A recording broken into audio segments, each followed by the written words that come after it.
צהריים טובים לכם.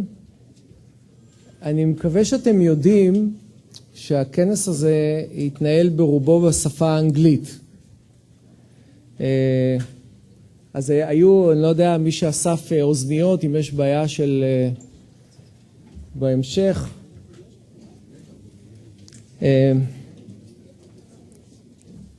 Welcome everybody. This conference is part of sequential, I can say, conferences that we deal with 40 years for Yom Kippur War.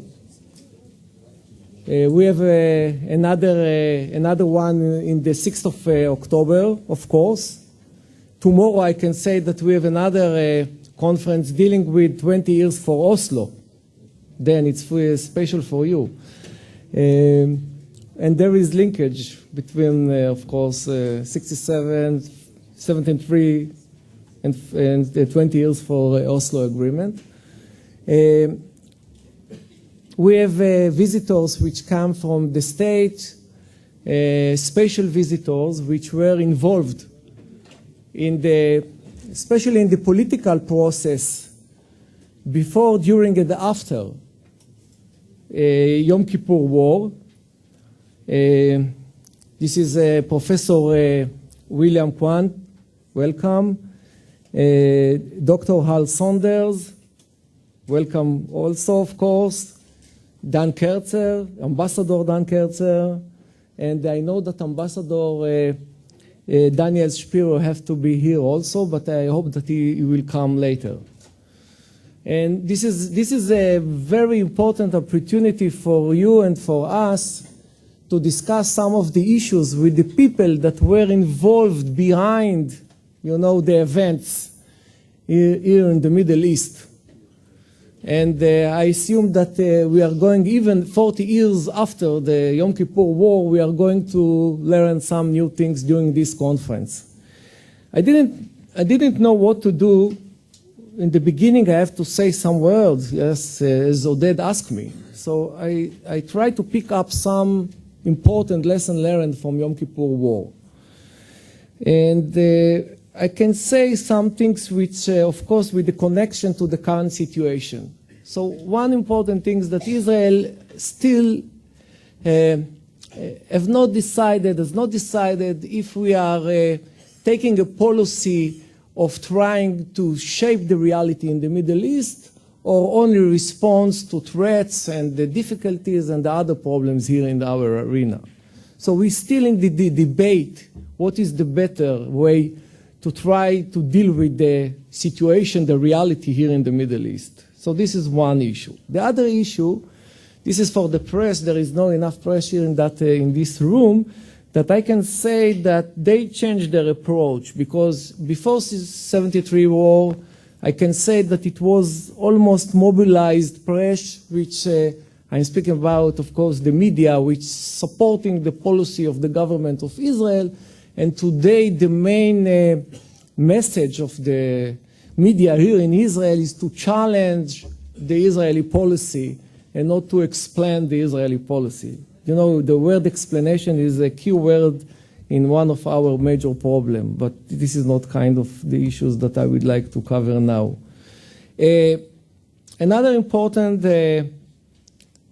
point is the countries in the region and also the international community, of course, have not accepted the idea that Israel will continue the control over the territories which occupied in 67.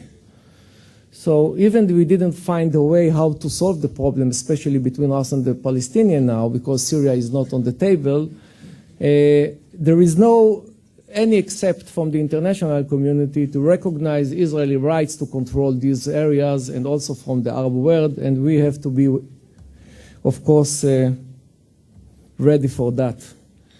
In the internal, let's say, in the internal situation, in the what we call the administration system here in Israel, I can say that IDF still has a great influence on the formation of the Israeli security doctrine or Israeli security concept.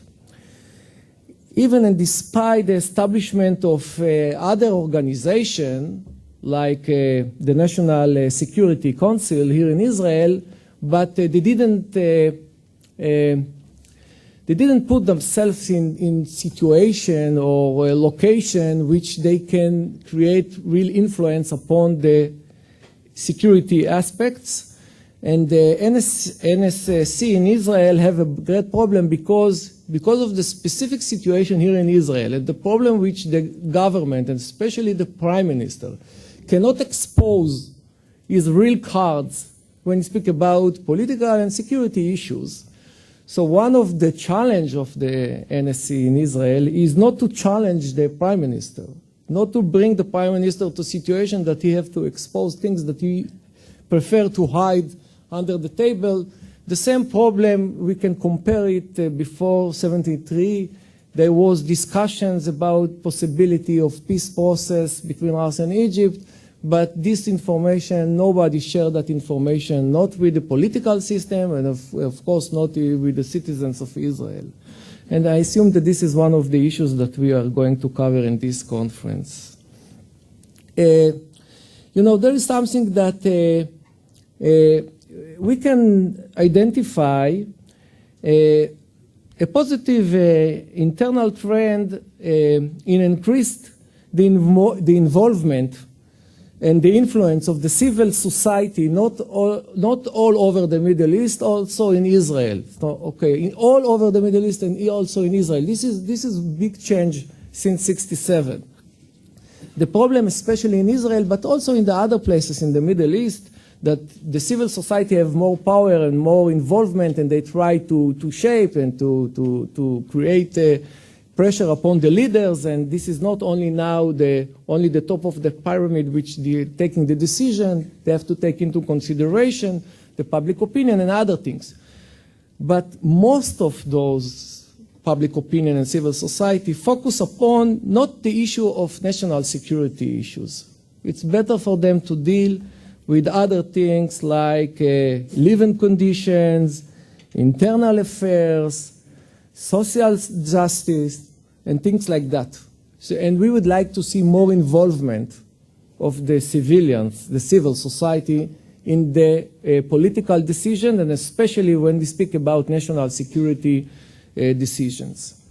There is another thing that we used to say always here in Israel, this is especially for our visitors, that there is an ongoing trend to explain why now this is not the good time to promote the peace process. Every time we can explain why it's not the time to promote the peace process. Because if we are in war situation, terror situation, so it's not good to come or to enter to the process that you are not in the strong position. So you have to wait to achieve back your strong position before going back to the negotiation or trying to initiate the negotiation. On the other side, of course, the period like now of stability and calm, that we feel good about our situation, the economic situation and other things. So what is the reason to go now to negotiation? Especially when we don't know what will be the outcome or the end state of that negotiation. So it's better not to go into the negotiation. And we can find this kind of thinking also in '73, before of the war. Those that in that time decided that it's not good now to start with negotiation. Israel is the best situation as ever. We have the power, we're almost a superpower, regional superpower. So what have to bring us to the decision to go to the negotiation process from this kind of situation? One of the lessons learned that we have, that there is no vacuum. So if no peace, there is other factors and vectors and things which try to change the reality. And I assume that we will cover some of those things during this conference. So it was long enough, Oded? Okay, so thank you very much for coming. תודה רבה לכולם, ואני מקווה שיהיה לנו אחר הצהריים מעניין. Thank you.